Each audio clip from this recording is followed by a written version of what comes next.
Hello everyone! Let me show you something I did in the lab this week. Here I am optimizing an assay or an experiment, which I'll be working with for the next few months. Optimization is always a necessary step to understand what the best conditions are to do an experiment. In this case, I'm trying to understand the effects of a protein that causes inflammation in cells. The goal is to understand this inflammatory protein to stop its effects in the body. Prior to doing what I'm doing here, I went through a few steps in a controlled and sterile environment. I first added cells or seeded the plate that you see in front of you, waited 24 hours for the cells to settle down and adhere to the plate, and only after 24 hours I started my experiment, or in this case, my optimization. I added the inflammatory protein of interest to my cells after the 24 hours and waited an additional 24 hours, 48 hours, 72 hours, or 96 hours to stop the experiment. This video is me adding reagents to my plate prior to transferring the contents to a white plate. And the different rows you see there correspond to the different time points at which I stopped the experiment. The first row on the white plate, I waited for 24 hours. The second row, I waited 48 hours. The third, I waited 72 hours. And this last row that I'm doing, I waited 96 hours.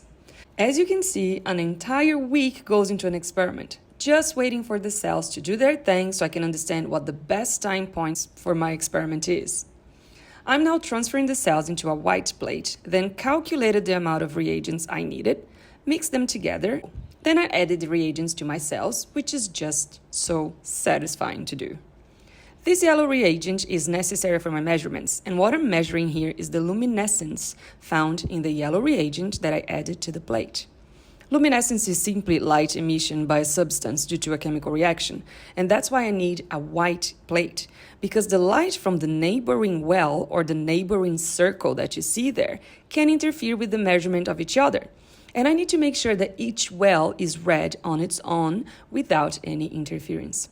I then took my plate and placed it in the machine to take the measurements, and depending on the strength of the reading, the more or less light is being emitted, meaning the stronger or weaker the signal or the reaction I'm interested in is. In this case, the software already shows me in different shades of blue which measurements are higher or lower. I'm looking for the sweet spot, the amount of light that is just right for my experiment.